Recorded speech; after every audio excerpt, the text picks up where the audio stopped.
Tayong bagong review. Ito. Lenco na utility radio. Yan.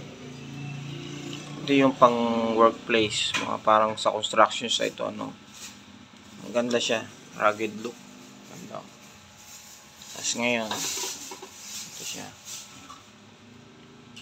Bali ano siya, 220 na, so pwede na dito sa Pilipinas. Hindi na kailangan ng transformer. Ngayon, meron siyang socket para sa mic. Tapos para sa input, auxiliary input, headphone.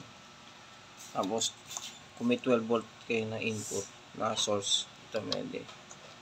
Tapos ito pa, ito yung sa auxiliary in, yan. Okay. Ito po lang isa, ayun tama, earphone. Yan, tapos nare-retract dito yung maganda dito yan, mayroon siyang parang cage. Tapos dust proof siya.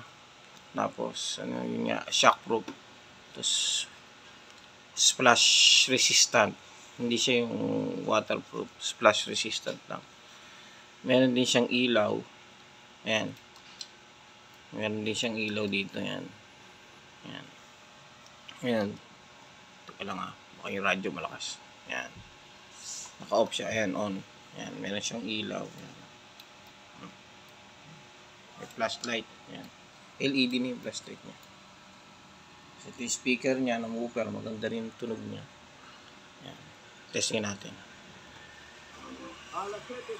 Ayan. AM po ito. Ayan. Gikan diri sa Tandag City, diri sa Espinosa. Ay, tama. Ang maganda sa kanya, ma-bass siya. Pero kulang ng kalansing.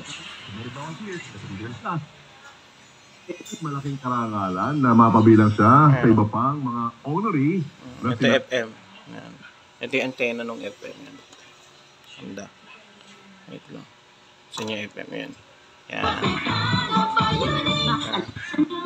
FM. Kompleto rin na yung station niya. Yan. Mapapansin mo medyo mabas.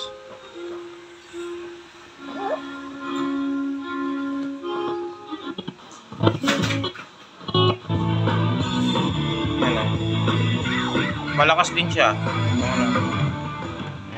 Kaya 9 watts.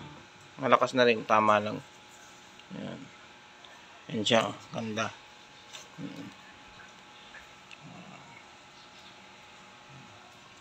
Anti-shock.